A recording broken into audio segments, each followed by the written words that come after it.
दोस्तों, 10 महाविद्याएं देवी के 10 शक्तिशाली रूप हैं जो भक्तों को अलग अलग प्रकार की सिद्धियां और आशीर्वाद प्रदान करती हैं। इनकी साधना करने से साधक को आत्मज्ञान प्राप्त होता है और मोक्ष की राह खुलती है। महाविद्याओं की साधना से जीवन की सभी बाधाएं दूर होती हैं, चाहे वे भौतिक हों या आध्यात्मिक। तंत्र शास्त्र में 10 महाविद्याओं की उपासना को अत्यंत प्रभावशाली माना गया है। इनकी साधना से साधक विशेष तांत्रिक शक्तियां प्राप्त कर सकता है। साधक अपनी इच्छाओं की पूर्ति के लिए इन महाविद्याओं की साधना करता है, चाहे वह धन, स्वास्थ्य, शक्ति या सफलता हो। अगर कुंडली में किसी ग्रह की अशुभ स्थिति हो तो संबंधित महाविद्या की उपासना से उसका प्रभाव कम किया जा सकता है। महाविद्याओं की उपासना से व्यक्ति को मानसिक और आत्मिक शांति प्राप्त होती है, जिससे जीवन में संतुलन आता है।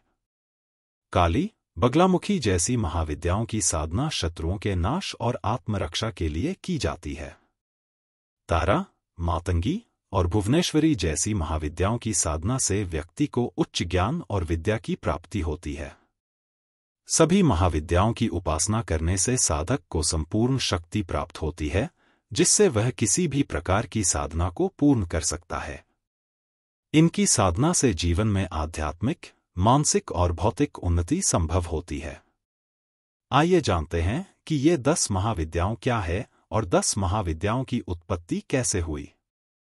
शास्त्रों और पुराणों में 10 महाविद्याओं का वर्णन मिलता है। तंत्र मंत्र की सिद्धियों में 10 महाविद्याओं का विशेष महत्व रहा है।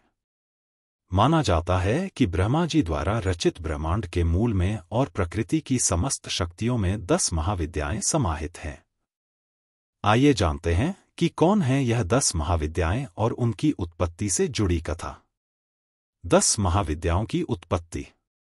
भागवत पुराण के अनुसार 10 महाविद्याओं की उत्पत्ति भगवान शिव और उनकी पत्नी सती के बीच एक विवाद के कारण हुई थी। भगवान शिव और माता सती के विवाह से देवी सती के पिता राजा दक्ष प्रजापति खुश नहीं थे।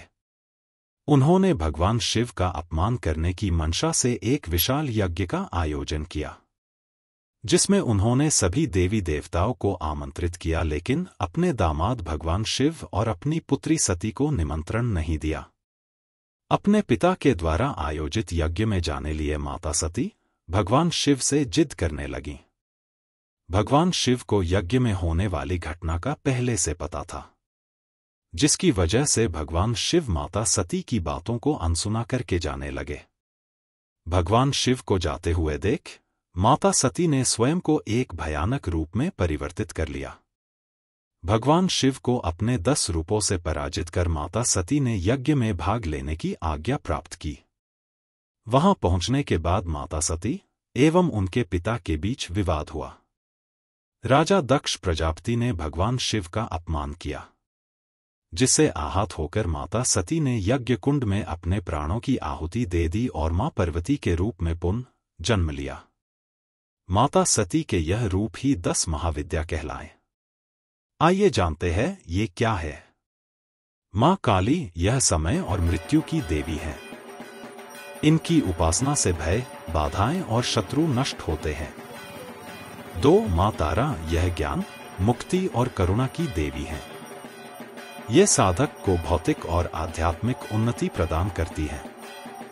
3 मां षोडशी त्रिपुर सुंदरी यह सौंदर्य, प्रेम और समृद्धि की देवी है। इनकी उपासना से व्यक्ति को ऐश्वर्य और आध्यात्मिक ज्ञान प्राप्त होता है। 4 मां भुवनेश्वरी यह संपूर्ण ब्रह्मांड की अधिष्ठात्री देवी है। इनकी साधना से व्यक्ति को अपार शक्तियां और सफलता मिलती है। 5 मां छिन्नमस्ता यह आत्मबलिदान, पराक्रम और कुंडलिनी शक्ति की देवी है। इनकी उपासना से साधक को दिव्य ज्ञान प्राप्त होता है। 6 मां भैरवी यह भयंकर रूप धारण कर साधक के अंदर की नकारात्मकता को नष्ट करने वाली देवी है। 7 मां धूमावती यह वृद्धा स्वरूप में है और दुख, कष्ट तथा त्याग का प्रतिनिधित्व करती है। इनकी उपासना से व्यक्ति दुखों से पार पा सकता है। 8 मां बगलामुखी यह शत्रुनाश, वाक शक्ति और तंत्र सिद्धि की देवी है। इनकी साधना से शत्रुओं पर विजय प्राप्त होती है। 9 मां मातंगी, यह कला, संगीत, विद्या और तंत्र ज्ञान की देवी हैं। इनकी उपासना से वाणी और बुद्धि में चमत्कारिक सुधार होता है। 10 मां कमला, यह धन, समृद्धि और वैभव की देवी हैं। इनकी उपासना से व्यक्ति को आर्थिक उन्नति प्राप्त होती है। दोस्तों, अगली वीडियो में हम लोग हर एक विद्याओं का प्रभाव और उनके ग्रह से प्रभाव के बारे में बताएंगे। इन महाविद्याओं के बारे में और जानकारी के लिए वीडियो को लाइक, कमेंट और सब्सक्राइब करना न भूलें।